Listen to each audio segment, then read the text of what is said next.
বিশ্বনবী আমাদের মডেল। আমাদের মডেল কে? কথা বলেন, সবাই বলেন। এজন্য আসুন বিশ্বনবীর জীবনী থেকে কিছু মেসেজ আমরা নেই, কিছু শিক্ষা আমরা নেই, যাতে করে জীবনটাকে এনলাইটেন করা যায়, আলোকিত করা যায়। আমরা এই মাহফিলগুলোতে এসেছি আলোকিত হতে, নাকি আলোকিত মানুষ হয়ে ফিরে যাব। এসে কিছু স্লোগান দিব, হুজুরের চেহারা দেখবো, হুজুরের সাথে মুসাফা করার জন্য, নো নো ওয়ে, এগুলোর জন্য মাহফিল নয়। Consider this program as a class, as a seminar. স্পিকাররা আসবে, কোরআন সুন্নাহর আলোকে কথা বলবে, এগুলো আমরা শুনবো, নোট ডাউন করব, মানার চেষ্টা করব, ঠিক কিনা? মানতে রাজি আছেন তো? সবাই রাজি? সবাই? আল্লাহ তুমি কবুল করো, আমিন। আজকে বিশ্বনবীর জীবনী থেকে 3টা কথা শুনবো। এই 3টা কথা শুনে মানার চেষ্টা করব, তারপর আমরা একসাথে বিদায় নিব। পড়েন ইনশাআল্লাহ। প্রথমে জানবো আমার নবী দেখতে কেমন ছিলেন। জানতে মনে চায় না? চাঁদের চেয়ে সুন্দর ছিলেন, ঠিক কিনা? চাঁদের চেয়ে সুন্দর তুমি নবী আমার কামলিওয়ালা, চাঁদের চেয়ে সুন্দর তুমি নবী আমার কামলিওয়ালা, দু জাহানের বাদশাহ তুমি প্যারা নবী সাল্লে আলা, দু জাহানের বাদশাহ তুমি প্যারা নবী সাল্লে আলা, চাঁদের চেয়ে সুন্দর তুমি নবী আমার কামলিওয়ালা, ঠিক কিনা? আমরা হাদিসের আলোকে দেখার চেষ্টা করব আসলে তিনি কতটা সুন্দর ছিলেন। তাহলে প্রথমে শুনবো উনি দেখতে কেমন ছিলেন, তারপর শুনবো ওনার আচরণ কেমন ছিল। দেখতে কেমন ছিলেন মানে বাহিরটা কেমন, আর আচরণ মানে ভিতরটা কেমন, ঠিক কিনা? 3 নম্বরে আমরা শুনবো ওনার মেধা, বুদ্ধি, ইন্টেলেকচুয়াল ক্যাপাসিটি কেমন ছিল। কষ্ট হয়ে যাচ্ছে না তো? আলোচনা কঠিন মনে হচ্ছে? তাহলে প্রথমে শুনবো ফিজিক্যাল ক্যারেক্টারিস্টিক্স, তারপরে শুনবো বিহেভিয়ারিয়াল ক্যারেক্টারিস্টিক্স, এন্ড ফাইনালি আমরা শুনবো ইন্টেলেকচুয়াল ক্যারেক্টারিস্টিক্স। প্রথমে শুনবো দেখতে কেমন, তারপরে শুনবো আচরণ কেমন, এরপরে শুনবো বুদ্ধি কেমন। পড়েন ইনশাআল্লাহ। ইনশাআল্লাহ। শুনতে রাজি আছেন তো? প্রথম পয়েন্টে আমরা শুনবো আমার নবী দেখতে কেমন ছিলেন। বিশ্বনবী ঈসা ইসলাম দেখতে অনেক সুঠাম একজন মানুষ ছিলেন, শক্তিশালী একজন পুরুষ ছিলেন, অসাধারণ একজন পার্সোনালিটি ছিলেন, ঠিক কিনা? উনি এত শক্তিশালী ছিলেন, বিশ্বনবী বলতেন আমার ডান হাতের ভেতরে আল্লাহ জান্নাতের 40 জনের শক্তি ঢুকিয়ে দিয়েছে। উনি মক্কার সবচেয়ে বড় কুস্তিগির রুকানাকে ধরে মাটিতে 3 বার আছাড় মেরেছেন। শক্তি বেশি না কম? সুবহানাল্লাহ পড়বেন না? বিশ্বনবীর এই বুকটা ছিল উঁচু, পেটটা ছিল চাপা, 6 প্যাক। কয় প্যাক? আপনাকে কয় প্যাক? আমার কয় প্যাক? আহা, বিশ্বনবীর 6 প্যাক। তবে শেষকালে একটু গায়ে গোশত বেড়ে গিয়েছিল, কিন্তু ইয়াং অবস্থায় 6 প্যাক। এই মুরাদনগরে জিমনেশিয়াম নাই? আছে। ইয়াং ছেলেরা দেখবেন তারা ডায়েট করে, they are on diet in order to keep fit. Keep fit, always fit থাকবা মিয়া। যৌবনকে ধরে রাখতে হবে, ঠিক কিনা? কারণ যুবকরা যদি ভালো পথে চলে, ভালো থাকবে বাংলাদেশ। যুবক যদি পথ হারায়, হায় হায় করবে বাংলাদেশ, ঠিক কিনা? যুবকদের মধ্যে আছে প্রাণ ঢালা শক্তি আর উচ্ছ্বাস, তাদের গায়ের রক্ত গরম, তারা চাইলে অনেক কিছু করতে পারে। এই যে কিছুদিন আগে কোটা বিরোধী আন্দোলন হলো, নিরাপদ সড়ক চাই আন্দোলন হয়েছে না? আমি অবাক হয়েছে, আমি মালয়েশিয়াতে ছিলাম, ছোট্ট ছোট্ট ছেলে মেয়েরা কেমন করে রাস্তায় চলতে হয়, দুঃখজনক হলেও সত্যি, আমাদের পুলিশ পোশাকি বাহিনী করে দেখাইতে পারে নাই। ছোট্ট ছোট্ট শিশুরা আমাদেরকে লজ্জিত করেছে, চিৎকার করে বলেন ঠিক কিনা? কিন্তু এত সুন্দর ইনিশিয়েটিভ নেয়ার পরে আমাদের পক্ষ থেকে যে আচরণ পাওয়ার কথা ছিল, এটা তারা পায় নাই। কথা বলেন। কিছুদিন আগে নোয়াখালী বিজ্ঞান ও প্রযুক্তি বিশ্ববিদ্যালয়ে আমি দেখে অবাক, সেখানকার যুবকরা ইনিশিয়েটিভ নিয়েছে যে হাজার হাজার ছেলে মেয়েরা ভর্তি পরীক্ষা দিতে আসবে, এদেরকে আমরা ফ্রিতে খাওয়াবো, ফ্রিতে থাকতে দেব। নোয়াখালী করে গালি দিয়েন না, আগে আগে মতো করে দেখা। অসাধারণ কাজ করেছে, গোটা বিশ্ব দেখেছে, ঠিক কিনা? কুমিল্লার সন্তানরাও পারে, চট্টগ্রামের ছেলেরাও পারে, বরিশালের ছেলেরাও পারে। যুবকদেরকে শুধু এক হতে দেয়া দরকার। যুবকরা যদি এক হতে পারে, তাহলে সমাজে আর কোনো অন্যায় অনাচার থাকতে পারে না। বিশ্বনবী যখন যুবক একটা সংগঠন করেছিলেন, নাম হালাফুল ফুদুল। হালাফুল ফুদুল করেছিলেন, উনার বয়সের 15-20 বছরের সবাইকে এক প্ল্যাটফর্মে নিয়ে এসেছেন, হাতে হাত রেখে শপথ করেছেন, দে টুক অ্যান ওথ, কোনো টেন্ডারবাজি চলবে না, চাঁদাবাজি চলবে না, মাস্তানি চলবে না, ইফটিজিং চলবে না, মেয়েদের অন্য ধরে টানাটানি চলবে না, খাদ্যে ভেজাল চলবে না, ওজনে কম চলবে না, অন্যায়গুলো সমাজ থেকে দূর করে দিতে হবে। চিৎকার করে বলেন ঠিক কিনা? এজন্য যুবকরা যদি ইসলাম মানে ভালো থাকবে বাংলাদেশ, যুবকরা যদি কোরআন মানে নিরাপদে থাকবে আমার লাল সবুজের পতাকা। এজন্য যুবকদেরকে সংঘবদ্ধ হতে হবে, যুবকদের জন্য ইসলাম প্র্যাকটিস করার সুযোগ আমাদের জন্য বাড়াইতে হবে। এজন্য যুবক ভাইয়েরা অলওয়েজ কিপ ফিট, ফিট থাকবা, এক্সারসাইজ করবা, খেলাধুলা করবা, জিমনেশিয়ামে যাবা, কারণ আল মুমিন আল কবি খায়রুম মিনাল মুমিন আদ দাঈফ। বিশ্বনবী বলেছেন শক্তিশালী মুমিন দুর্বল মুমিনের চাইতে আল্লাহর কাছে অনেক বেশি প্রিয়। সুবহানাল্লাহ। কারণ আমরা যারা দুর্বল, জিহাদের ময়দানে আমরা এক দৌড় দিয়া বেহুশ, ঠিক কিনা? এই যে 71 সালে পাক হানাদার বাহিনীদের সাথে যুদ্ধ করছে কি বুড়া মানুষেরা? না, আমার দামাল ছেলেরা, যুবক ভাইয়েরা। বিশ্বনবী সাল্লাল্লাহু আলাইহি ওয়াসাল্লাম অলওয়েজ ফিট থাকতেন। আমরা শুনছিলাম উনি দেখতে কেমন ছিলেন, 6 প্যাক ছিলেন। কি ছিলেন? 6 প্যাক বুঝেন তো? এখানে 6টা প্যাক থাকে, মুরব্বীরা কয় না বুঝি না। আচ্ছা, 6টা প্যাক মানে খুবই স্ট্রং, খুবই স্ট্রং ছিলেন। সুবহানাল্লাহ পড়েন। ওয়া কানা কাফফুহু আলিয়ানু মিনাদ দিবাজ। বিষ্ণুবীর হাত, এই হাতের তালু রেশমের কাপড়ের চেয়ে বেশি সফট ছিল। সুবহানাল্লাহ। Softer than silk, softer than silk, সিল্কের চাইতে বেশি সফট। সিল্কের কাপড় চিনেন না? জর্জেটের কাপড় ধরতে কোমল লাগে, মোলায়েম লাগে। বিশ্বনবীর হাতের তালু এর চাইতে মোলায়েম। এই জন্য এই মোলায়েম হাত যদি কেউ মুসাফা করার সুযোগ পাইতো, কেউ আর হাত ছাড়তে চাইতো না। আর বিশ্বনবীর অভ্যাস ছিলেন, বিশ্বনবী কারোর সাথে মুসাফা করলে, যার সাথে মুসাফা করেছেন উনি হাত টেনে না নিলে বিশ্বনবী ওনার হাত টেনে নিতেন না। আল্লাহু আকবার পড়বেন না? কি অসাধারণ ব্যক্তিত্ব ছিল। হাতের তালু ছিল সফটার দেন সিল্ক। ওয়া কানা রাবাআতাম মিনাল কওম লাইসা বিত-তাবিল ওয়ালা বিল কাসীর। বিশ্বনবী দেখতে একজন মাঝারি গড়নের লোক ছিলেন, খুব লম্বাও না, খুব খাটোও না। খুব বেশি লম্বাদেরকে ভালো লাগে? কথা বলে তাকাইতে গেলে টুপি পরে যাওয়ার সম্ভাবনা আছে। খুব খাটো যারা, এদেরকেও কিন্তু দেখতে অতটা ভালো লাগে না। বিশ্বনবী ছিলেন ব্যালেন্সড, মাঝারি ধরনের। লাইসা বিত-তাবিল ওয়ালা বিল কাসীর। কিভাবে আল্লাহ চুজ করেছেন ওনার পেয়ারা হাবিবকে, পড়েন সুবহানাল্লাহ। সুবহানাল্লাহ। ওয়া কানা আযহারাল লাউন, ফর্সা রঙের মানুষ ছিলেন, ব্রাইট কালার। কি কালার? Bright colour. সিভি যারা লিখেন কারিকুলাম ভিটা, ওইখানে স্কিন কালার লিখতে হয়। আপনি কি ফর্সা না কালো? কালো হলে ব্ল্যাক কালার, ফর্সা হলে ব্রাইট কালার। বিশ্বনবী ছিল ব্রাইট কালার, ফর্সা রঙের মানুষ। কতটা সুন্দর ছিলেন! অনেকে বলে সাইয়েদানা ইউসুফ আলাইহিস সালাম বেশি সুন্দর। না না, বিশ্বনবী সাইয়েদানা ইউসুফ আলাইহিস সালামের চেয়ে অনেক গুণ বেশি সুন্দর ছিলেন। বিশ্বনবী বলতেন আনা মালিহুন ওয়া আখি ইউসুফু সাবিহুন। আমি বিশ্বনবী মালিহ। আলেম যারা আছেন উত্তর দেন আরবিতে। মিলহুন মানে কি? লবণ। লবণ। তার মানে মালিহ মানে লাবণ্যময়। বিশ্বনবী লাবণ্যময় সুন্দর ছিলেন, আর ইউসুফ আলাইহিস সালাম সাদা সুন্দর ছিলেন। এদিকে লাবণ্যময়, এদিকে সাদা, কোনটা ভালো লাগবে? কথা কন। তার মানে বিশ্বনবীর গায়ের স্কিন ছিল ব্রাইট কালার, ফর্সা রঙের মানুষ ছিলেন, মাঝারি সাইজের মানুষ ছিলেন, 6 প্যাকের মানুষ ছিলেন। ওয়া কুবিদা ওয়া লাইসা ফি রাসিহি ওয়া লিহইয়াতিহি 20 শাআরা বাইদা।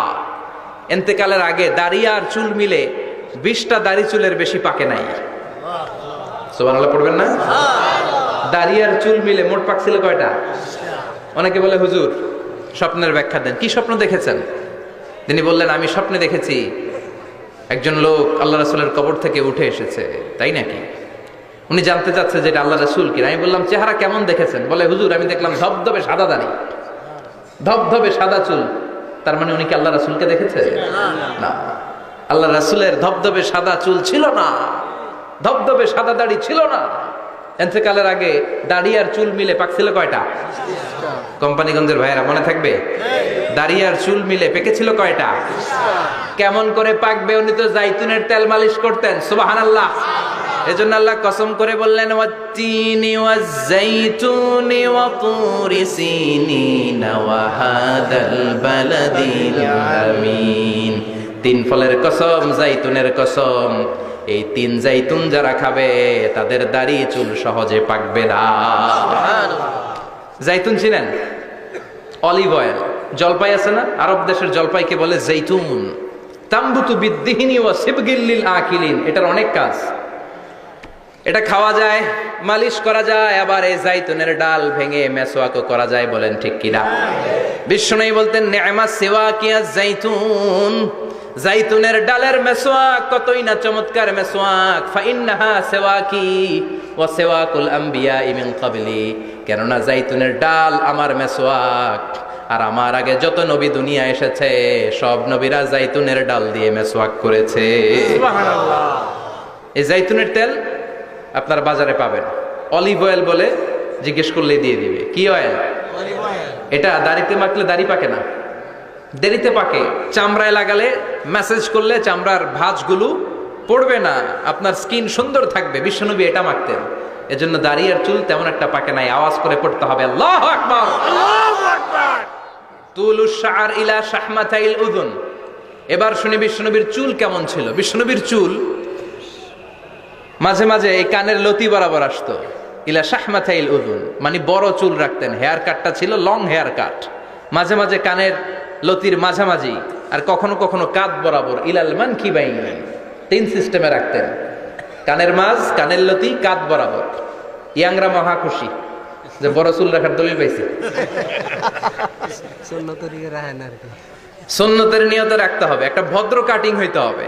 আর ইউনিভার্সিটি আর স্কুলের স্টুডেন্ট হলে ইউনিভার্সিটির ড্রেস কোড, হেয়ার কাট মেনে চলতে হবে। ঠিক কি না? আর সুন্নাতের নিয়তে যদি রাখতে চাও একটা ভদ্রতা থাকতে হবে, একটা সৌন্দর্য থাকতে হবে। ইদানিং অনেক ছেলেরা খুব অদ্ভুত কাটিং দেয়। এই হেয়ার কাটগুলো নিষিদ্ধ। একটা হেয়ার কাট আছে কাজাহ। নাহা রাসূলুল্লাহি আনিল কাজাহ।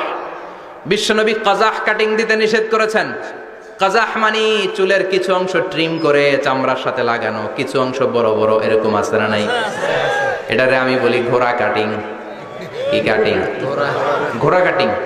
ঘোড়ার মাথায় এরকম লম্বা চুল আছে না নাই? কেউ যদি এখানে থেকে থাকো মাইন্ড করো না, নেক্সটে আর এই হেয়ার কাট নিবা না। ঠিক কি না? রাজি আছি তো? আমার যুবকরা পছন্দ করে বেশি, আমিও পছন্দ করি ওদেরকে খুব বেশি। ওরা আমার কথা বুঝে বেশি, আমিও ওদের হৃদয়ের কথা বুঝি বেশি। এজন্য এগুলো ভালোবেসে বলি। যদি কেউ নিয়ে থাকো এই নিষিদ্ধ হেয়ার কাট, সামনে আর নিবা না। ইনশাআল্লাহ পড়ো। আর জোরে ইনশাআল্লাহ। ইনশাআল্লাহ।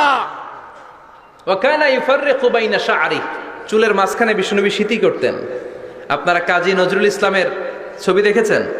দেখবেন যে উনি মাঝখানে সিতি করতেন। বিশ্বনবী এভাবে মাঝখানে সিতি করে সিতির মাঝখানে আতর ঢেলে দিতেন।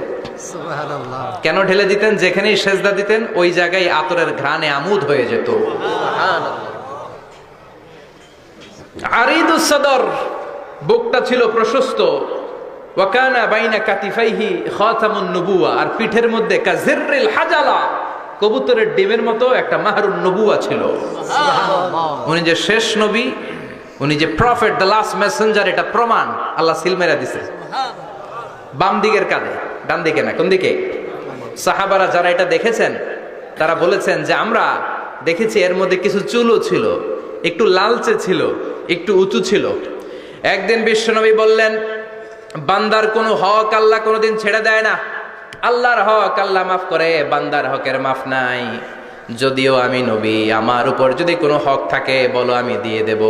কোন সাহাবী দাঁড়ায় না। এক সাহাবী দাঁড়িয়ে বলল, নবী, যুদ্ধের ময়দানে চাবুক চালানোর সময়, লাঠি চালানোর সময় এক কাফেরকে মারতে যেয়ে আপনার লাঠির বাড়ি আমার পিঠের মধ্যে পড়েছে।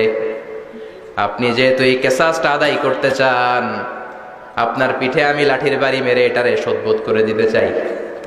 সাইয়েদনা ওমরে ফারুক হাতের জামা এরকম পড়তে শুরু করছে, আয় এদিকে আয়, তোরে শোধবোধ করাই। বিশ্বনবী বললেন, ওমর রাখো, এটা বান্দার হক, মিটাতে দাও। বিশ্বনবী বললেন, আসো তুমি এসে আমার পিঠে লাঠি দিয়ে চাবুক দিয়ে বাড়ি মারো। সাহাবী বলে, ও নবী, তখন দুর্ভিক্ষের সময়ের যুদ্ধ ছিল, আমাদের গায়ে জামা ছিল না। যখন আপনি আমার চাবুকটা পিঠের মধ্যে মেরেছেন, আমার পিঠে তখন জামা ছিল না। আপনি যদি যথা নিয়মে কেসাসটা আদায় করতে চান, আপনার জামাটা খুলেন, খালি পিঠের মধ্যে বাড়িটা মারিস। এবার ওমরে ফারুকরে ধরে কে?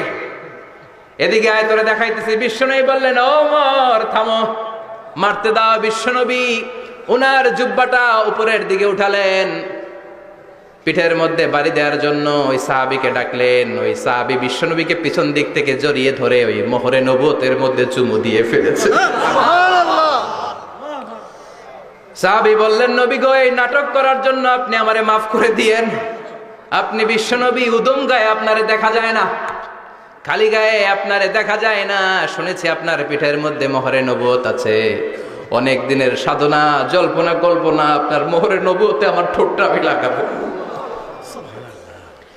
আপনার মোহরে নবুয়তের মধ্যে আমার ঠোঁটটা লাগে, আমার ঠোঁটটারে আমি জাহান্নাম থেকে পরিত্রাণ করাবো। এজন্য প্ল্যান প্রোগ্রাম করে এতক্ষণ আপনার জামাটা খুলতে বলেছি। আপনার উপরে আমার কোনো হক নাই। আমার আব্বা আম্মা, আমার সম্পদ, আমার জীবন আপনার জন্য কোরবান গো নবী। বিশ্বনবীর পিঠে বাম দিকে খাতামুন নবুয়া ছিল, মাহরে নবুয়া। কোন বর্ণনা এসেছে উনি এই মাহরে নবুয়া দিয়ে পিছন দিকে দেখতেন। বিশ্বনবী যখন নামাজ পড়তেন উনি বলতেন, ইস্তাকিমু আ'তাদিলু ইয়ারহামুকুমুল্লাহ, কাতার সোজা করো, ফাঁকা জায়গা বন্ধ করে দাও,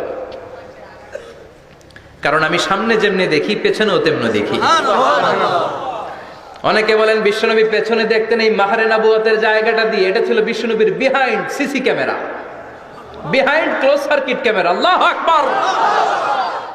বিশ্বনবী ছাড়া কোন নবীর পিঠে এরকম মাহরে নবুয়া ছিল নাকি?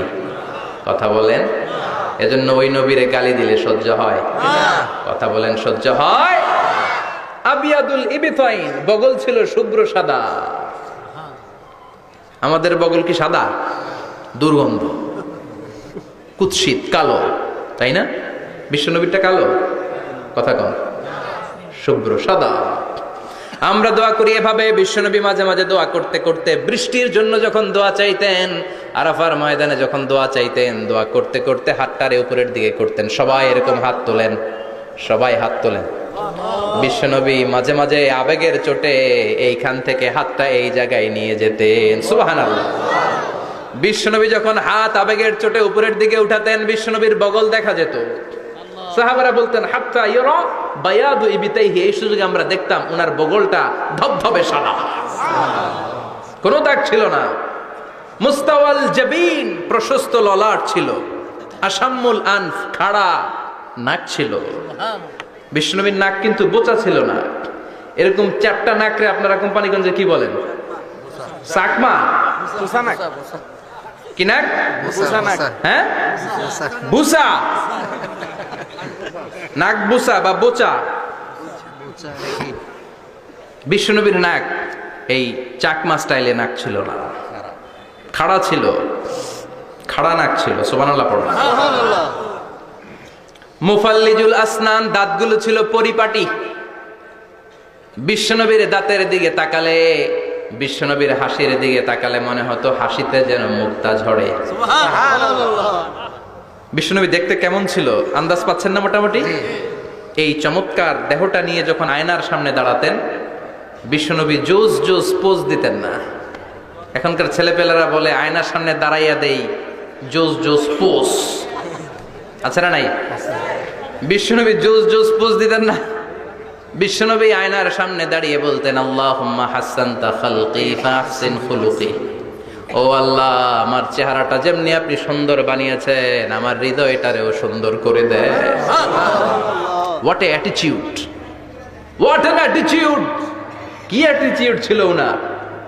আমরা আয়নার সামনে সেজে পড়ে দাঁড়াইলে চুলকে সাইজ করি, পাং করি, স্টাইল করে ডিজাইন করি। বিশ্বনবী সুন্দর চেহারাটা নিয়ে যখন আয়নার সামনে দাঁড়াতেন বলতেন, আল্লাহ, আমার চেহারাটা যেমনি সাদা, হৃদয়টারেও সাদা করে দেন।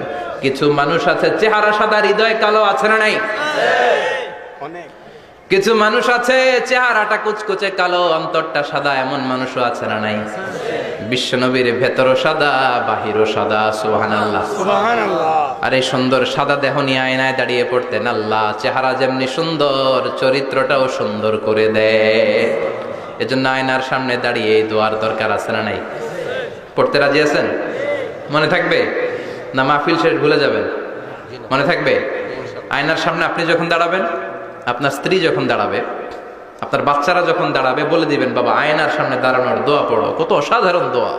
পড়েন আওয়াজ করে আমার সাথে, আল্লাহুম্মা হাসানতা খালকি হাসানতা খালকি ফাআহসিন খুলুকি ফাহসিল খুলকি আল্লাহুম্মা আল্লাহুম্মা হাসানতা খালকি হাসানতা খালকি ফাআহসিন খুলুকি। ফাহসিন এর মানে আল্লাহ আমার চেহারাটা করেছো সুন্দর, আমার আচরণ আমার চরিত্রটাও সুন্দর করে দাও। চিৎকার করে পড়েন আমিন। তাহলে বিশ্বনবীর ব্যাপারে তিনটা কথা আমরা শুনবো বলেছিলাম, প্রথমটা শুনে ফেলেছি। মানে উনি দেখতে কেমন ছিল, উনি দেখতে কেমন ছিল, এর মধ্যে আমাদের আমলের কিছু নাই, শুধু বর্ণনা করা আর শোনা আর বিশ্বনবীকে ভালোবাসা, ঠিক কিনা? কারণ উনার না খাড়া, আমার তো খাড়া নাও হইতে পারে।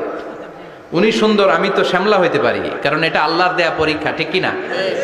দ্বিতীয় পয়েন্ট থেকে আমাদের আমল শুরু। দ্বিতীয় পয়েন্ট ছিল বিশ্বনবীর আচরণগত বৈশিষ্ট্য। আমার নবীর বিহেভিয়ার কেমন ছিল, কন্ডাক্ট সিস্টেম কেমন ছিল, ম্যানার কেমন ছিল, মানুষের সাথে কমিউনিকেশনটা কেমন ছিল, ব্যবহারিক জীবনটা কেমন ছিল, এগুলো আমল করার দরকার আছে না নাই? কষ্ট হচ্ছে? কষ্ট হচ্ছে? মনোযোগ আছে তো? মনোযোগ আছে না গেছে?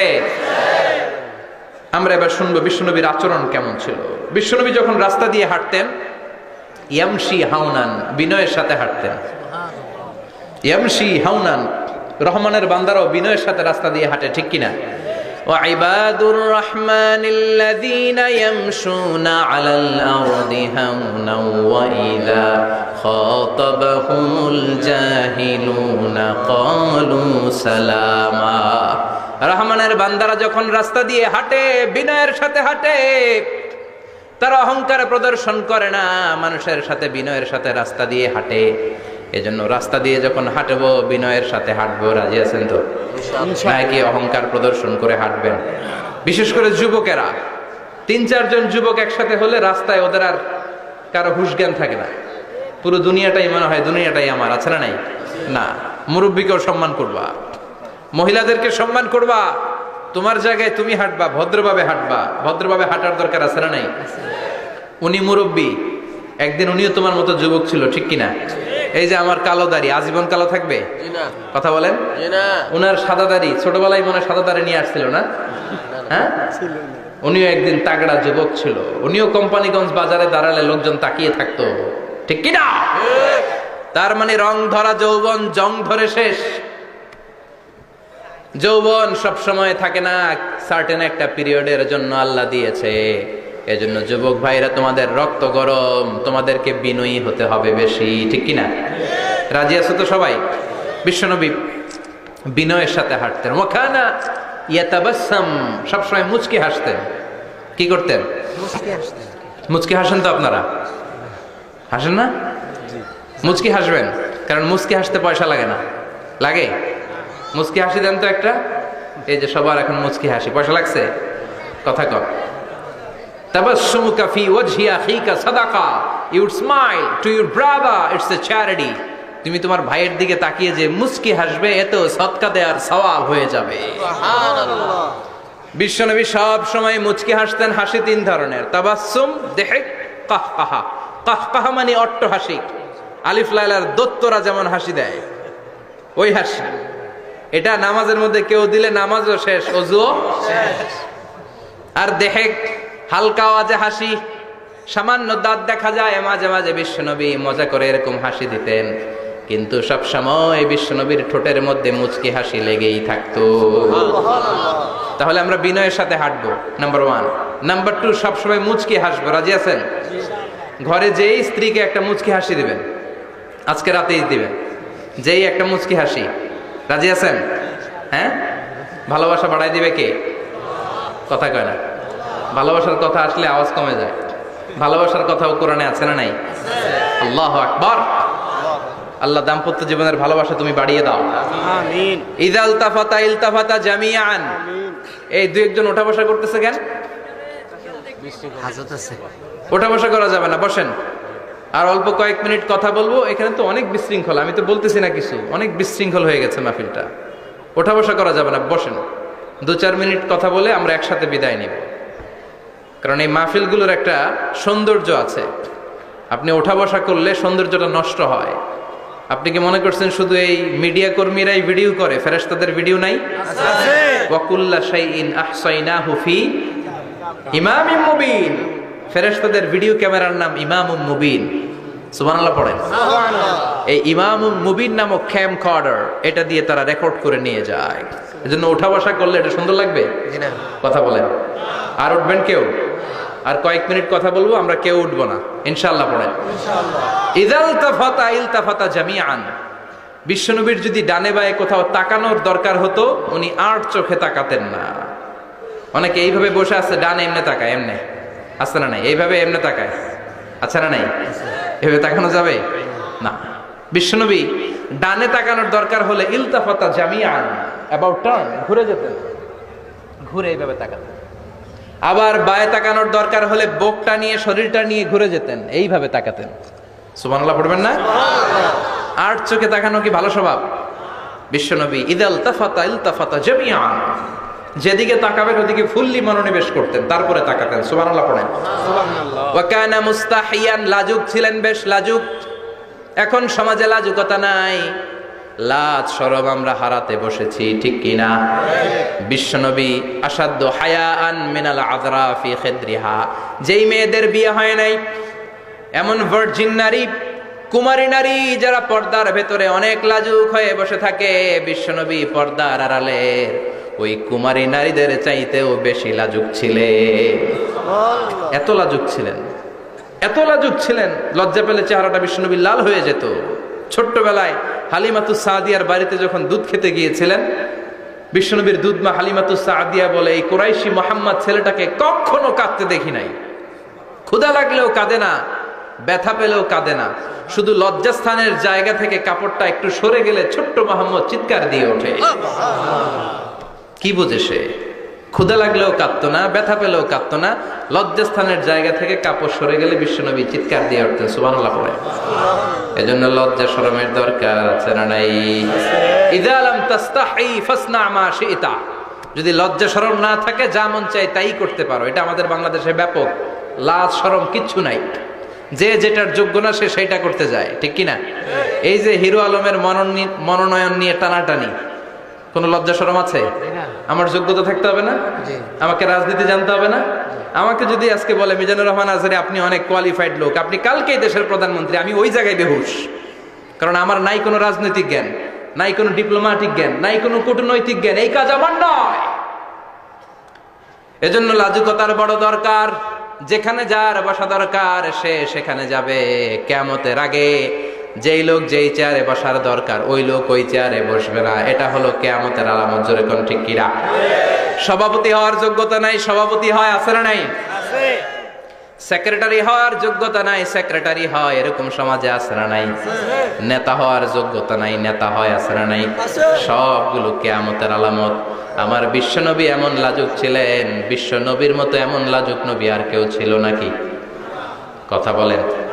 ওয়াকানা আসহাবুল মাইমানা, বিশ্বনবী ডানপন্থী ছিলেন। কি পন্থী? কি পন্থী?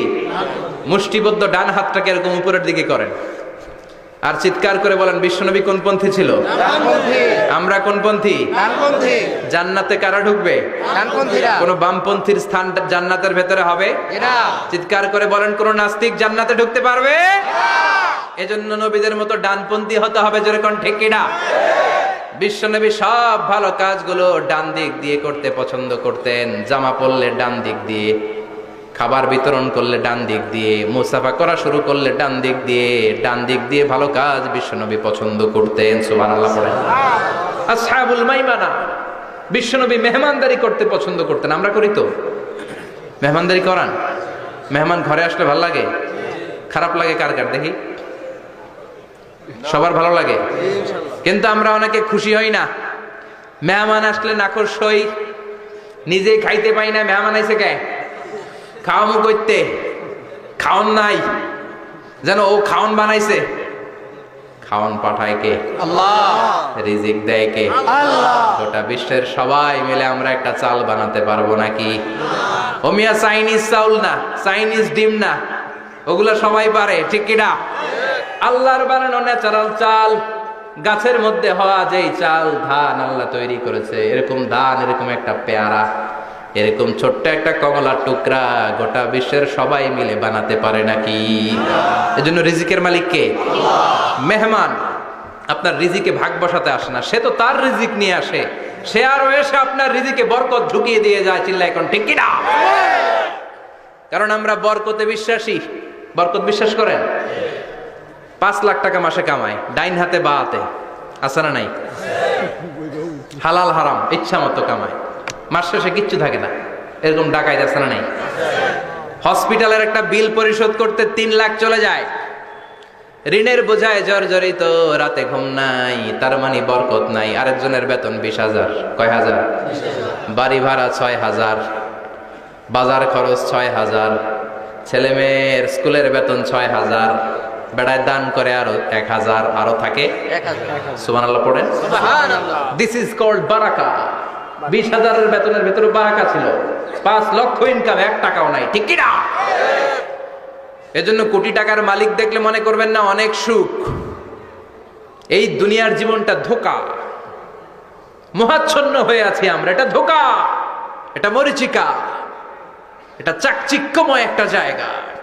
মৃত্যুর পর মনে হবে একটা দুঃস্বপ্ন ঘটেছিল আমার, বিশাল এক জগৎ পড়ে আছে সামনে। দুনিয়াটাই ধোঁকা, দুনিয়াটাই মোহের জায়গা, আমরা সবাই মোহাচ্ছন্ন হয়ে আছি। দুনিয়ার উদাহরণ হলো 3টা লাশ আর 4টা স্বর্ণের টুকরার সমান। 3 জন যুবক কাজের জন্য বেরিয়েছে, পথিমধ্যে 4টা স্বর্ণের টুকরা পেয়েছে। যুবক কয়টা?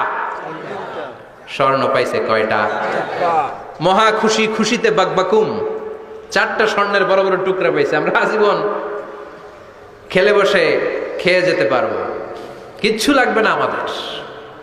3 বন্ধু বলে ভাগ করি, আরেকজন বলে ক্ষুধা লাগছে, একজন যা বাজার থেকে রুটি কিনে নিয়ে আয়, খাওয়ার পরে ভাগ করবো। একজন রুটি কিনতে গেল, শয়তান 2টারে বুঝায়, ওইটারে মারতে পারলে ভাগ বটোয়ারা সহজ হবে, তোরা 2 জন স্বর্ণ 4টা, তুই নিবি 2টা, ও নিবে 2টা, হিসাব সহজ না? 2 বন্ধু প্ল্যান করছে, ওইটারে মাইরা তুই 2টা আমি 2টা। যেটা রুটি আনতে গেছে প্ল্যান করেছে, রুটির মধ্যে বিষ মিশায় নেই, কি মিশাবো? বিষ। তাহলে বিষ খাওয়া রুটি খেয়ে ওই 2টা সে সব পাবে, আমি পাবো, ভাগাভাগির কিছু নাই, সব যাবে আমার কাছে। 4টা স্বর্ণের টুকরার মালিক আমি, রুটির মধ্যে বিষ মেখে নিয়ে এসেছে। ওই 2 বন্ধু প্ল্যান অনুযায়ী ওইটারে ধরে মেরে ফেলছে। এবার মহা খুশি, এক বন্ধু কয় এবার তো ভাগ বটর আর কিছু নাই, তুই 2টা আমি 2টা, আগে খাইয়া লইস। আগে খাওয়ার পরে এই 2টাও নাই। 3টা লাশ, 4টা স্বর্ণের টুকরা, এটাই তো দুনিয়ার জীবন, ঠিক কিনা? আসল জীবন কবর থেকে শুরু হবে, কোন ঠিক কিনা? একদিন মাটির ভেতরে হবে ঘরে মন আমার, কেন বাঁধো দালান ঘরে মন আমার, কেন বাঁধো দালান ঘর, ঠিক কিনা? দুনিয়ার জীবন আসল জীবন না, এটা মরিচিকা, এটা ধোঁকা, এটা মোহ, এটা শয়তানের চাকচিক্য। আসল জীবন কবরের জীবন, আসল জীবন সামনে পড়ে আছে, এজন্য বরকতে বিশ্বাস করি আমরা, ঠিক কিনা?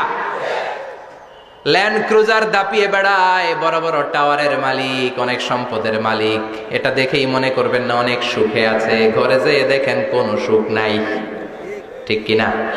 সাধারণত টাকা যার বেশি দুঃখ তার বেশি, টাকা যার কম সুখ তার বেশি।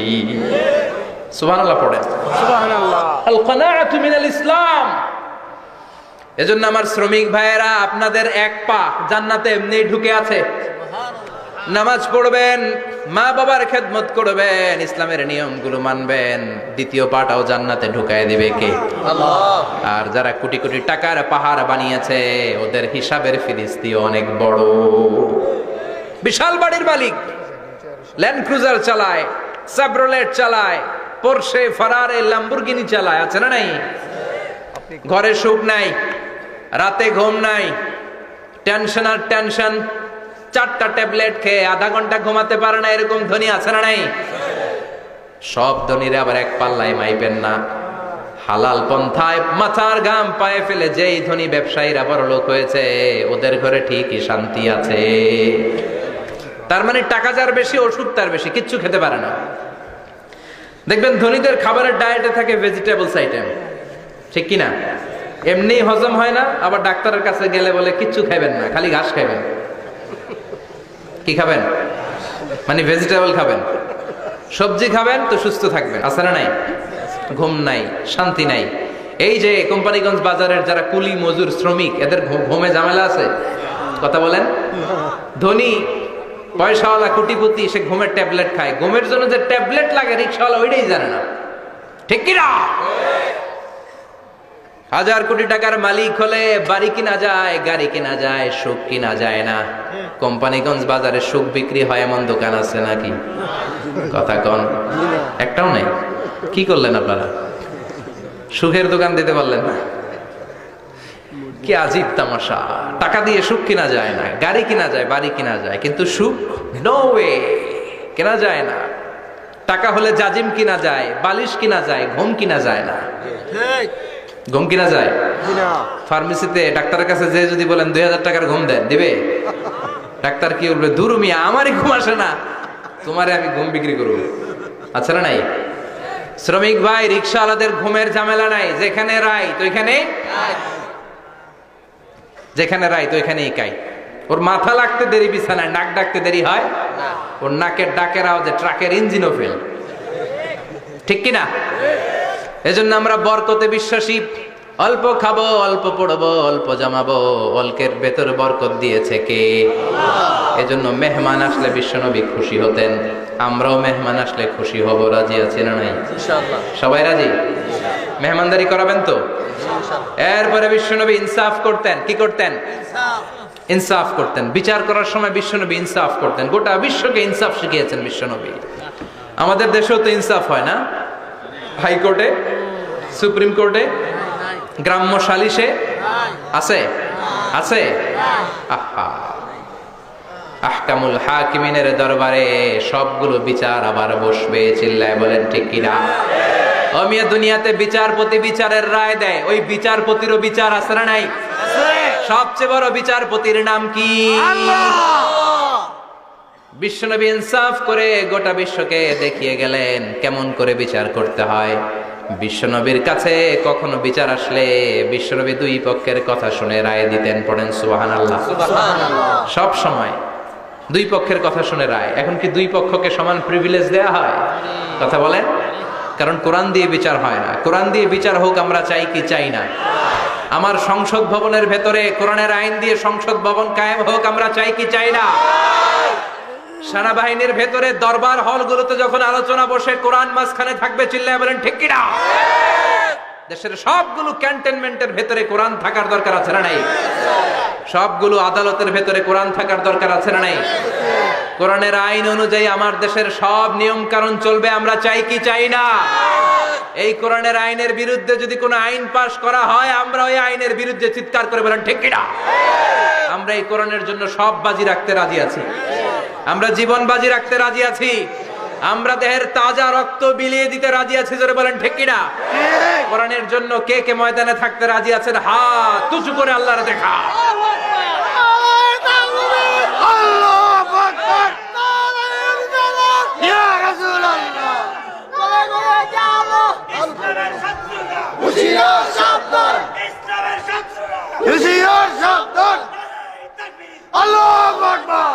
আল্লাহ কোরআনের জন্য যে ভালোবাসাটাকে তুমি কবুল করো। আমরা যেন দেখে যেতে পারি যে এই দেশে কালেমার পতাকা পতপত করে উড়েছে। আমরা যারা ইসলামের পক্ষে, এটাই আমাদের অপরাধ। আমরা ইসলামকে একটা বিজয়ী শক্তি হিসেবে দেখতে চাই। আমরা ইসলামকে পার্লামেন্টের ভেতরে দেখতে চাই। আমরা কালিমার পতাকা পতপত করে উঠছে এটা দেখে যেতে মরতে চাই। চিল্লায় বলেন ঠিক কিনা? বিশ্বনবী ইনসাফ শিখালেন। বিচার আসলে দুই পক্ষের কথা শুনতেন।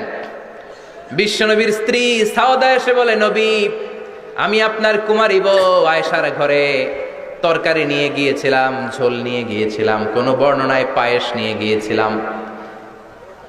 তরকারি দেওয়ার পরে আপনার স্ত্রী রেগে বলে, তরকারি দিলা কেন? আমি কি তরকারি রাঁধতে পারি না?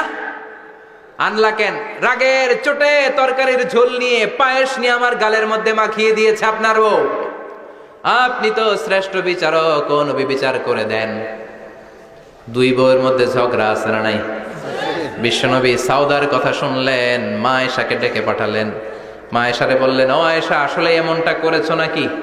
মা আয়েশা বলে, নবী, তখন আমার মেজাজটা বড্ড গরম ছিল, রাগের মাথায় ঝোল নিয়ে আমি সাউদার মুখে লাগিয়ে দিয়েছি, আসলে কাজটা ঠিক হয় নাই, আমারে ক্ষমা করেন। বিশ্বনবী দুইজনের কথা শুনে ঠান্ডা হয়ে বসলেন। সুবহানাল্লাহ।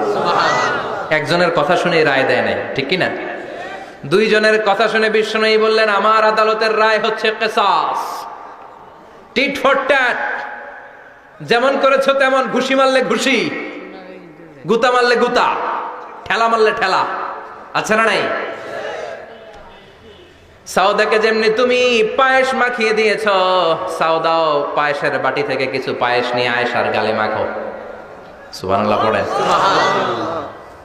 সাউদাও বিশ্বনবীর রায় অনুযায়ী বাটি থেকে পায়েসের ঝোল নিয়ে মা আয়েশার গালের মধ্যে মেখে দিলেন। মা আয়েশা কি আর করবেন, হেসে দিলেন। সুবহানাল্লাহ। সাইয়েদাতুনা সাউদাও হাসলেন, বিশ্বনবীও হাসলেন। আরশের উপর থেকে খুশি হয়ে গেল কে? আল্লাহ। এজন্য কোরআন দিয়ে যদি, কোরআনের নিয়ম দিয়ে যদি, বিশ্বনবীর শেখানো পন্থায় যদি বিচার হয়, ওই বিচারের মধ্যে ইনসাফ থাকবে, জুলুম থাকবে না। ওই বিচারের মধ্যে কোনো স্কাইপি কেলেঙ্কারি হবে না। আমাদের টেলিফোনের ফোনালাপ ফাঁস হয়ে যায়, স্কাইপি ফাঁস হয়ে যায়, অনেক ঝামেলা হয়ে যায়, আছে না নাই? এরপরেও জনগণের চোখ খোলে না। আল্লাহ তুমি চোখ খোলার তৌফিক দাও, সহি সমঝ দান করো, পড়ে না আমিন। বিশ্বনবী ইনসাফ করতেন। বনু মাখজুমিয়া গোত্রের এক মহিলা চুরিতে ধরা পড়ল। কিসে ধরা পড়ল? কথা বলেন। চুরিতে। চুরি করলে নিয়ম কি? লাউ চুরি করলে, আম চুরি করলে, কলা চুরি করলে হাত কাটা যাবে না, এটা বড় চুরি। সুবহানাল্লাহ। ওমরে ফারুক বলেছেন, দুর্ভিক্ষের বছর কেউ যদি চুরি করে তার হাত কেটে দেয়া যাবে না, কারণ এটা অভাবের চুরি, এটা স্বভাবের চুরি না, ঠিক কিনা? ঘরে খাবার নাই, পেটে দানা পানি নাই, লাউ চুরি করছে, মুরগি চুরি করছে, এই চোরের হাত কেটে দিও না, কারণ সে ক্ষুধার্ত। পেটে খাবার আছে, গায়ে জামা আছে, সমাজে সম্মান আছে, তারপরেও পুরো দেশটা খেয়ে ফেলতেছে, এরকম ডাকাত আছে না নাই? দেশের টাকা পাচার করে, ব্ল্যাক মানি করে, এরকম ডাকাত আছে না নাই? ঘুষ খেতে খেতে পেটটা এরকম হাতির মতো মোটা করেছে, এরকম ডাকাত আছে না নাই? দেশের সবকিছু লুণ্ঠন করে, এরকম আছে না নাই? এই ডাকাতদের হাত কাটার মধ্য দিয়ে হাত কাটার প্রোগ্রাম শুরু করতে হবে। এরকম একটা ডাকাতের হাত কেটে যদি দেশের গভর্নমেন্ট বাইতুল মোকাররমে জুমার নামাজের সামনে লাইভ সম্প্রচার করে, সারা বাংলাদেশের 18 কোটি মানুষ যদি দেখে, আর কেউ চুরি করবে? চুরি করার আগে 3 বার লাভ দিবে, যেরকম, ঠিক কিনা? বনু মাখজুমিয়া গোত্রের এক নারী চুরিতে ধরা পড়ল। ভেরি প্রেস্টিজিয়াস এন্ড ডিগনিফাইড ফ্যামিলির মেয়ে। এলাকায় সম্ভ্রান্ত কিছু ফ্যামিলি থাকে না, এরকম বড় ফ্যামিলির মেয়ে। সব সাহাবারা বলল, এখন যদি নবী হাত কেটে দেয়, মদিনাতে তো মারামারি হবে। ওসামা বিন যায়েদকে বলল, ওসামা, তুমি বিশ্বনবীর সবচেয়ে প্রিয় পাত্র, হুব্বু রাসূলিল্লাহ, তুমি যাও বিশ্বনবীরে বলো হাত যেন কেটে না দেয়। ওসামা যে বলে, নবী গো, সব সাহাবারা বলেছে এই মেয়ের হাত কাটলে মদিনায় ঝামেলা হবে, হাত কেটে দিয়েন না। এই কথা শুনে বিশ্বনবীর চেহারাটারে লাল করে দিল কে? আল্লাহ। বিশ্বনবী বললেন, ওসামা, কোত্থেকে এত বড় স্পর্ধা পেলি রে তুই ওসামা? এই আইনটা তো আমি বানাই নাই, আরশের উপর থেকে এই আইনটা নাজিল করেছে কে? আল্লাহ। আস-সারিকু ওয়াস-সারিকাতু ফাকতাউ আইদিয়াহুমা জাযাআম বিমা কাসাবা নাকালাম মিনাল্লাহ ওয়াল্লাহু আজিজুন হাকীম। সুবহানাল্লাহ পড়ে। সুবহানাল্লাহ। If anyone steal something very precious from the society, from house, the government should cut down his right hand. দামি কিছু চুরি করলে গভর্নমেন্ট কাটবে, আমরা কাটতে পারবো? এটা সরকারের কাজ, সরকার ডান হাত কেটে দিবে। ওসামা, এটা আল্লাহর আইন, কেমন করে আল্লাহর আইনে তুমি সুপারিশ করতে আসো? কোন বানু মাখজুমিয়া গোত্রের মেয়ে? ওই মেয়ে তো দূরের কথা, আমার কলিজার টুকরা ফাতেমাও যদি চুরি করে, আমি রামদা নিয়ে ফাতেমার ডান হাতটা এক কোপ দিয়ে কেটে দিতে এক মুহূর্ত দেরি করব না রে ওসামা। জাস্টিস, ইনসাফ শিখে নাও। কেমন করে প্রতিষ্ঠা করেছে বিশ্বনবী, চিৎকার করে বলেন ঠিক কিনা? এগুলো হচ্ছে বিশ্বনবীর অভ্যাস, আচরণ। বিশ্বনবী ধীরস্থির ভাবে কথা বলতেন, তাড়াহুড়ো করতেন না। সাহাবারা বলতেন বিশ্বনবী যখন কথা বলতেন প্রতিটা শব্দ আলাদা করা যেত, প্রতিটা অক্ষর আলাদা করা যেত। আল্লাহু আকবার। আবার জরুরি কোনো কথা যখন বিশ্বনবী বলতেন ওইটাকে 3 বার বিশ্বনবী রিপিট করতেন। কয়বার? 3 বার। কারণ জরুরি। কারণ কি? যেন না ভুলে যায়, ভুল যেন না হয় 3 বার বলতেন। বিশ্বনবী একবার তাকওয়া নিয়ে ওয়াজ করতেছিলেন আর বলছিলেন তাকওয়া হা হুনা হা হুনা হা হুনা। তাকওয়া এইখানে এইখানে এইখানে। কয়বার বললেন? 3 বার। কারণ তাকওয়ার ওয়াজ কি কম গুরুত্বপূর্ণ নাকি বেশি গুরুত্বপূর্ণ? তাকওয়া মানে কার ভয়? যাদের হৃদয়ে আছে আল্লাহর ভয় তারা কবু পথ ভুলে যায় না। আল্লাহর প্রেম ছাড়া এই দুনিয়ায় কারো কাছে কোনো কিছু চায় না। ঠিক কি না? যাদের হৃদয়ে আছে আল্লাহর ভয় তারা কবু পথ ভুলে যায় না। আল্লাহর প্রেম ছাড়া এই দুনিয়ায় কারো কাছে কোনো কিছু চায় না। রাতের আধারে যারা সেজদাতে রয় দু চোখের শ্রুতে নদী যেন বয়।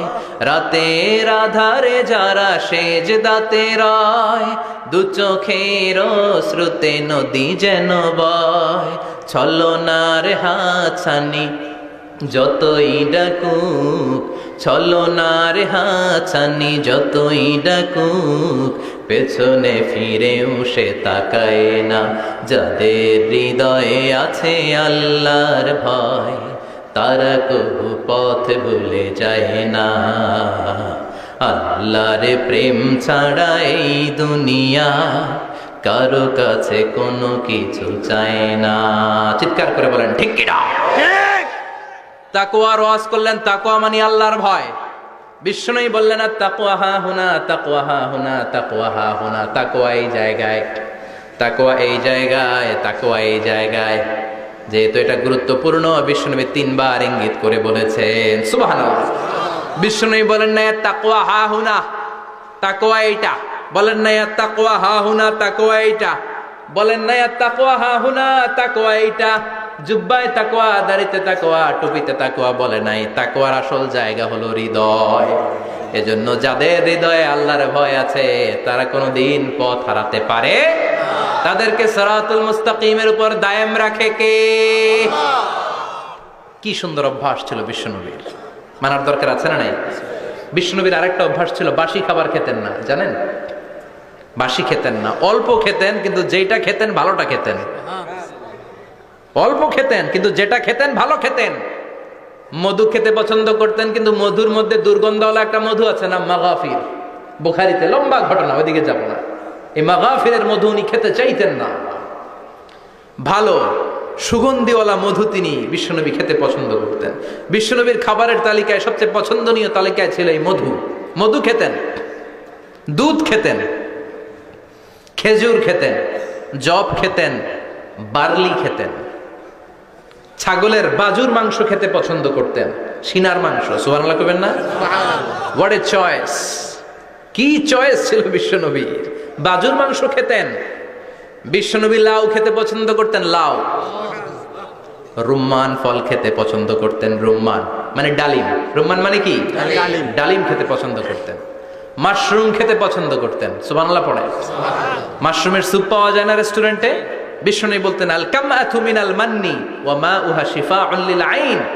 এই কামআ মানে মাশরুম, ব্যাঙের ছাতা, এটা হলো মান্না সালোয়ার মতো দামি খাবার। আর এই মাশরুমের স্যুপ চোখের জন্য মহৌষধ। যাদের রাত কানা দিন কানা আছে মাশরুমের চোখ খান, চোখ ভালো করে দিবে কে? এজন্য বিশ্বনবী যেগুলো খেত এগুলো খাওয়ার দরকার আছে না নাই? বিশ্বনবীর যে সুন্দর চরিত্র ছিল, আচরণ ছিল, এগুলো পালনের দরকার আছে না নাই? তাহলে বিশ্বনবীর তিনটা কথা বলবো বলেছিলাম। প্রথম কথা ছিল দেখতে কেমন ছিল। অনেক কথা এত বলা যাবে না, সংক্ষেপে বললাম যে বিশ্বনবীর আচরণ কেমন ছিল। এখন শুনবো, শেষ কথা বলে যাই, বিশ্বনবীর ইন্টেলেকচুয়াল পাওয়ার কেমন ছিল, ওনার বুদ্ধিমত্তা কেমন ছিল। Our beloved prophet Muhammad, the last messenger, was a very good mediator. বিশ্বনবী ভালো মিডিয়েটর ছিলেন, বিশ্বনবী ভালো মধ্যস্থতাকারী ছিলেন। ঝগড়া লাগলে মিলাই দিতে পারতেন চমৎকার। সুবহানাল্লাহ বাড়িতে যায় জিমায় পড়ছেন? কষ্ট হচ্ছে? আর কয়েক মিনিট পড়বো, একটা তাকবীর দেন, লিল্লাহি তাকবীর। আল্লাহু আকবার। He was a very good mediator, মধ্যস্থতাকারী ব্যক্তিত্ব ছিলেন। স্বামী স্ত্রীর মধ্যে ঝগড়া লাগলে মিলাইয়া দিতেন, বন্ধু বন্ধু ঝগড়া মিলাইয়া দিতেন, সমাজে সমাজে মারামারি মিলাইয়া দিতেন। মক্কা থেকে মদিনায় যখন গেলেন, মদিনায় 120 বছরের একটা যুদ্ধ চলছিল, কেউ যুদ্ধটা থামাতে পারে না। বিশ্বনবী 7 দিনের ব্যবধানে যুদ্ধ থামিয়ে দিলে। সুবহানাল্লাহ। Intellectual capacity, very good mediator. এজন্য বিশ্বনবীর উম্মত যারা, তাদের অভ্যাস হবে ঝগড়া লাগায় দেওয়া যাবে না, মিলায় দিতে হবে, ঠিক কিনা? ঠিক। আমরা যদি ঝগড়া দেখি দূর থেকে আরো লাগায় দিতে চাই, আছে না নাই? কোম্পানিগঞ্জ বাজারে ঝগড়া, কয় লাগুক কারো লাগুক, ধরবি না, থামাবি না, দূর থেকে মজা দেখি, মজাই লাগে, এরকম ডাকাইত আছে না নাই? আগুন লাগলে পানি দিয়ে নেবায়, অনেকে তেল ঢালে, আছে না নাই? কি করবেন? মিলিয়ে দিবেন। আপনার মর্যাদা বাড়িয়ে দিবে কে? আল্লাহ। বিশ্বনবী ভেরি গুড মিডিয়েটর ছিলেন। বিশ্বনবী লজিক্যাল এবং রেশনাল ছিলেন, বুদ্ধিমত্তাকে কাজে লাগাতেন। এক সাহাবী এসে বলে, নবী ইযান লি বিজিনা, আমারে জিনার অনুমতি দেন। কিসের অনুমতি? কার কাছে অনুমতি চাইলো? অন্যান্য সাহাবারা এই যুবক ছেলেটাকে ধমকাতে লাগলো, বসো, এই মিয়া বসো, বিশ্বনবীর কাছে কি কথা বলে এগুলা? ওই যুবক বসে রইল। বিশ্বনবী কাজ সারালেন, এরপর বললেন, আইনা শাবাব, ওই যুবকটা কোথায়, এদিকে আসো, কি চাইছো বলো। কয়, বিশ্বনবী আপনি আমারে জিনা করার অনুমতি দেন।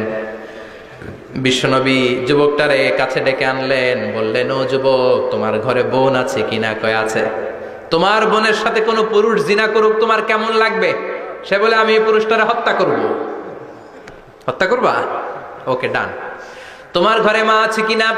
আছে। তোমার মায়ের সাথে পর পুরুষ জিনা করবে, কেমন লাগবে? কয়, আমি সাইজ করবো ওরে। তোমার ঘরে স্ত্রী আছে কিনা? আছে। তোমার স্ত্রীর সাথে যদি কেউ জিনা করে কেমন লাগবে? বলে, আমি তারে ছাড়বো না। বিশ্বনবী বললেন, তাহলে যেই মহিলার সাথে তুমি জিনা করবা, সেও তো কারো বোন, সেও তো কারো স্ত্রী, সেও তো কারো মা, ঠিক কিনা? সুবহানাল্লাহ, হোয়াট অ্যান ইন্টেলেকচুয়াল ক্যাপাসিটি। যুবক বলে, তাই তো, এইভাবে তো ভাবি নাই। আমি যার সাথে পাপ কর্ম করব, সেও তো কারো বোন হবে, সেও তো কারো মা হবে, সেও তো কারো স্ত্রী হবে। ও নবী, আপনি আমারে মাফ করে দেন, আমার জন্য দোয়া করে দেন, যেন তাকওয়ার উপর জীবন প্রতিষ্ঠা করতে পারি। লজিক্যালি জিনিসকে সলভ করার চেষ্টা করতেন। মুআয ইবনে জবালকে বিশ্বনবী সাল্লাল্লাহু আলাইহি ওয়াসাল্লাম ইমাম বানিয়ে পাঠালেন। উনি ইমামতি করতে গেলেন এক মসজিদে।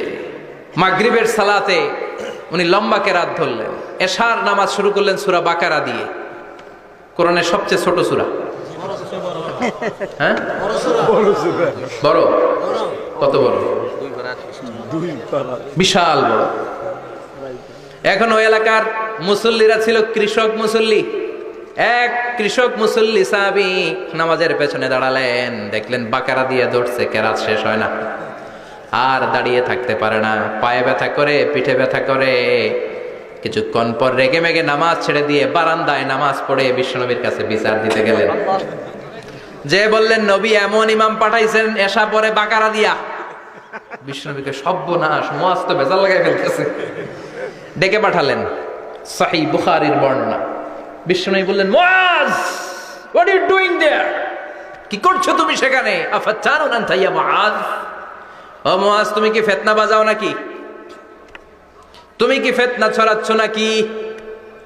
খেটে খাওয়া মানুষ, কৃষক মানুষ, মাঝারি সাইজের কত সুন্দর সূরা আছে, ওয়াদ-দুহা ওয়াল-লাইলি ইযা সাজা, আল কারিআতু মাল কারিআ, আসনা নাই, আলহাকুমুত তাকাসুর, আসনা নাই। এগুলো দিয়ে না পড়ে বড় বড় সূরা ধরলা কেন্দ্রে। মুআজ আফাতানুন আনতা ইয়া মুআজ, তোমারে কি আমি অ্যাপয়েন্টমেন্ট দিছি তুমি ফিতনা বাজাবা? খবরদার মুআজ, ইয়াসসিরু ওয়ালা তুআসসিরু, ইসলামকে মানুষের কাছে সহজ করে উপস্থাপন করবা। বাশশিরু ওয়ালা তুনাফফিরু, ইসলামকে এমন ভাবে উপস্থাপন করবা না যে তোমার কথা শুনে মানুষ দিন থেকে ভেগে ভেগে যায়। তাহলে এই দায়ভার ইসলামের নয়, এই দায়ভার বর্তাবে তোমার কাঁধের উপর। চিৎকার করে বলেন ঠিক কিনা? ঠিক।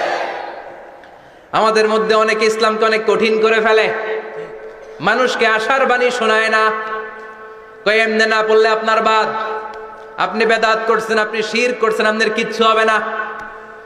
যারে বলে কিচ্ছু হবে না, সে বলে আমার যেহেতু কিচ্ছু হবে না, তোর কথা শোনার আমার দরকার নাই। যে আমারে আশার বাণী শোনায় আমি তার কাছে যাই, ঠিক কি না? এজন্য সহি ইসলাম আপনি প্রচার করবেন, but your approach should be very flexible. 100 বছর যেটা চালু আছে আপনি একদিনে উঠিয়ে দিতে পারবেন? It's not a logical approach. বিশ্বনবীর অ্যাপ্রোচ, বিশ্বনবীর রেশনাল ক্যাপাসিটি এমনটা ছিল না। সহজভাবে বুঝাবেন। আদ-দীন ইউসরুন লা উসরা ফি, দিনটা হলো সহজ, দিনের মধ্যে কাঠিন্যতা নাই। সুবহানাল্লাহ। কি ক্যাপাসিটি! আমি যেমনি আপনাদেরকে নিয়ে বসে ওয়াজ করতেছি, বিশ্বনবী ওয়াজ করতেন, তবে সংক্ষিপ্ত ওয়াজ। আমরা আধা ঘন্টা করে যদি রাখতে চাই, হুজুর আরো আধা ঘন্টা করেন। তো আরো আধ ঘন্টা করে যদি শেষ করতে চাই, হুজুর আর 10 মিনিট করেন। হুজুর ওয়াজ অনেক টেস্ট লাগে, হুজুর নামাজ টেস্ট লাগে না। আচ্ছা না নাই? ওয়াজ ভাল লাগে, নামাজ ভাল লাগে না, কিন্তু বিশ্বনবীর ওয়াজ ছিল সংক্ষিপ্ত। আর বিশ্বনবী বলতেন, one of the minor sign before the day of judgement, your lecture will be longer, your সালাত উইল বি শর্টার। কিয়ামতের আগে তোমাদের লেকচার, ইসলামী লেকচার লম্বা হবে, নামাজ হয়ে যাবে সংক্ষিপ্ত। এই আলামত সমাজে আছে না নাই? বিশ্বনবী সংক্ষিপ্ত কথা বলতেন, আর ওনার বুদ্ধিবৃত্তিক ক্যাপাসিটি কাজে লাগিয়ে তিনি বুঝাতেন। হাত দিয়ে ইঙ্গিত করতেন, আঙ্গুলের বিভিন্ন ব্যবহার সমাজে আছে না নাই? এরকম করলে এটারা লাইক বলে না, এরকম করলে বলে ডিসলাইক। আবার ক্রিকেটে এরকম করলে কয় ছক্কা, আবার একটা উড়াইলে কয় তুই যা। একটা মানে কি? আবার বিজয় দেখায় কেমনে? কথা কন, ভিক্টরি। আছে না নাই? বিশ্বনবীও এটাকে মডার্ন টিচিং মেথডোলজি বলে। আধুনিক শিক্ষা পদ্ধতিতে এখন দেখবেন যে আগে ব্ল্যাক বোর্ডে লিখতো, এখন হোয়াইট বোর্ডে লিখে মার্কার দিয়ে। আগে বই থেকে বুঝাতো, এখন ভিজুয়ালাইজ করে, ভিডিও দেখিয়ে শেখানো হয়, ঠিক কি না? বিশ্বনবী এটা করতেন। বিশ্বনবী একবার কিয়ামতের ওয়াজ করছেন, দুইটা আঙ্গুলকে এরকম করে বললেন, আনা বুইসতু আনা ওয়াস সাআতু কাহাতাইন, এই দুইটা আঙ্গুল যেমনি কাছাকাছি, আমি এবং কিয়ামত এরকম কাছাকাছি নাজিল হয়েছি। আমি এবং কিয়ামত এরকম কাছাকাছি। বুইসতু আনা ওয়াস সাআতু কাহাতাইন। আবার বলতেন, আনা ওয়া কাফিলুল ইয়াতীমি কাহাতাইন, আমি এবং ইয়াতীমের রক্ষণাবেক্ষণকারী এই দুইজন জান্নাতে এরকম কাছাকাছি থাকবো। কোন সুবহানাল্লাহ। এরকম আঙ্গুল দিয়ে বিশ্বনবী বোঝাতে চাইতেন। আবার মাটির মধ্যে খেজুর গাছের ডালা দিয়ে লম্বা একটা দাগ টানলেন, ডানে বায়ে অনেকগুলো দাগ টানলেন। সাহাবারা বললেন, এটা কি? বিশ্বনবী বললেন, এই যে দাগটা দেখলা, এই দাগটার নাম হলো সিরাতুল মুস্তাকিম। চিল্লায় বলেন, এই দাগটার নাম কি? সিরাতুল মুস্তাকিম। আর ডানে বায়ে ছোট ছোট যে দাগগুলো দিলাম, এগুলো হলো সুবুলুশ শয়তান, শয়তানের রাস্তা। সিরাতুল মুস্তাকিমে উঠলে শয়তানের রাস্তা থেকে অনেক হাতছানি আছে না নাই? ডানে বায়ে তাকানো যাবে না। সিরাতুল মুস্তাকিমে যে তুমি উঠেছো, চলতে থাকে বা চলা শুরু হলো দুনিয়াতে, শেষ হয়ে যাবে জান্নাতে। সুবহানাল্লাহ। বিশ্বনবী মাঝে মাঝে বোঝানোর জন্য প্রশ্ন করতেন, কারণ প্রশ্ন ছুড়ে দিলে মানুষের মধ্যে জানার আগ্রহ বাড়ে না কমে? কথা বলেন। আমি যদি একটা প্রশ্ন করি আর বললাম উত্তর দেন, কেউ পারতেছেন, একটু ঠেকা ঠেকা ভাব, ঠেকে যাচ্ছেন, তখন হুট করে উত্তরটা বললে এটার জীবনে ভুলবেন না, বলবেন? কারণ ওই যে ঠেকছেন, শিখছো কোথায়? ঠেকছি যেথায়, ঠিক কি না? বিশ্বনবী প্রশ্ন করতেন। বিশ্বনবীর এই প্রশ্নটা বলে শেষ করছি। বিশ্বনবী সাহাবাদের মাঝখানে ওয়াজ করতেছেন আর বলতেছেন, ইন্না মিনাশ শাজারি শাজারা লা ইয়াসকুতু ওয়ারাকুহা মাসালুহু কামাসালিল মুসলিম। বললেন, আমাদের এই ভূখণ্ডে এমন একটা গাছ আছে, যেই গাছের পাতা ঝরে না, এই গাছের দৃষ্টান্ত মুমিনের দৃষ্টান্তের মতো। বলো তো গাছটা কি? কে জানো? কেউ কথা কয় না। কি গাছ? কি গাছ? কেউ কথা কয় না। কেউ বলতে পারে না, কেউ বলে শাজারাতুল বাওয়াদি, ওই ক্যাকটাস গাছ, পাহাড়ি গাছ, ওই গাছ, সেই গাছ, কেউ বলতে পারে নাই। বিষ্ণু বললেন কেউ পারো নাই, সঠিকটা শুনে নাও, ইন্নাহা নাখলা, এটা খেজুর গাছ। সুবহানাল্লাহ পড়েন। সাহাবীরা ভাবছে এটা তো ঘরের পাশে আছে, এটা মনে কয় নাই। সব ঘরের চিপায় আরব দেশে খেজুর গাছ, সাহাবারা ভাবছে এটা তো ঘরের গাছ, এটা মনে হয় জিজ্ঞেস করে না, এজন্য দূরে দূরে চিন্তা করছে। কোন সুবহানাল্লাহ। সব সাহাবীরা বাড়িতে ফিরে গেলেন। ওমরে ফারুক, ওনার ছেলে আব্দুল্লাহ ইবনে ওমরও গেল। আব্দুল্লাহ বলে, আব্বা, বিষ্ণুনবী যে জিজ্ঞেস করেছিল, বলো তো কোন গাছের পাতা ঝরে না, যেই গাছের দৃষ্টান্ত মুমিনের দৃষ্টান্তের মতো, আপনারা কেউ পারেন নাই, আমি কিন্তু জানতাম এটা খেজুর গাছ। ওমরে ফারুক বললেন, বেটা কইলি না কেন? কইতে পারলে নবীর সামনে আমার কলিজাটা এত বড় হয়ে যেত। আমার কলিজার টুকরা ছেলে পেড়েছে, কেউ পারে নাই। আব্দুল্লাহ বলে, বাপ চাচা আপনারা কেউ পারেন না, আমি কই কেমনে? শরম লাগছে, শরম। সুবহানাল্লাহ কইবেন না? QA session, questioning answering session করে বিশ্বনবী সাহাবাদেরকে শিখাতে চাইতেন। এজন্য এ নবী এমন নবী যে নবীর পুরো জীবনের প্রতিটি ইঞ্চি ইঞ্চি জায়গাতে আমাদের জন্য শিক্ষা আছে না নাই? এই শিক্ষাগুলো গ্রহণ করতে রাজি আছেন তো? যা শুনলাম আমল করতে রাজি আছেন তো? বিশ্বনবীর জীবনী গ্রন্থ বেশি বেশি স্টাডি করতে রাজি আছেন ইনশাআল্লাহ? দু চারজন কইছে খালি, সবাই রাজি আছেন তো ইনশাআল্লাহ? যাদের ঘরে বিশ্বনবীর কোনো জীবনী নাই, বাংলা অনেক জীবনী গ্রন্থ পাওয়া যায়। কোম্পানিগঞ্জের ইসলামী যে লাইব্রেরিগুলো আছে, সেখান থেকে বিশ্বনবীর জীবনী গ্রন্থ কালেক্ট করে পড়বেন। বিশ্বনবীর জীবনী হচ্ছে আমাদের জন্য মডেল, ঠিক কি না? এবং এই মডেল অনুযায়ী যদি আমাদের জীবনকে আমরা সাজাতে পারি, জান্নাতের দুয়ারগুলো আমাদের জন্য খোলা রাখবে কে? আল্লাহ। আল্লাহ আমাদের সবাইকে কথাগুলো বোঝার ও আমল করার তৌফিক দান করুক। আমরা পড়ি আমিন। আমিন। কেউ উঠবেন না। যতগুলো কথা বলেছি কোরআন সুন্নাহর আলোকে বলেছি, বানিয়ে কিছু বলি নাই। তারপরেও আমার মনের অজান্তে কোনো মিস ইনফরমেশন যদি আমার মুখ ফসকে বেরিয়ে যায়, সেগুলো যেন আল্লাহ তাআলা আপনাদের স্মৃতিপট থেকে মুছে দেয়। আমরা পড়ি আমিন। সত্য, সুন্দর, কল্যাণকর, হকের পক্ষে যা বললাম তার সবটুকুন আল্লাহ তাআলা প্রথমে আমাকে এবং আপনাদের সবাইকে আমলের তৌফিক দান করে। আমরা পড়ি আমিন। আপনারা সবাই ভালো থাকবেন, সুস্থ থাকবেন, সুন্দর থাকবেন, কোরআনের সাথে থাকবেন। সুবহানাকাল্লাহুম্মা বিহামদিকা আশহাদু আল্লা ইলাহা ইল্লা আনতা আস্তাগফিরুকা ওয়া আতুবু ইলাইক।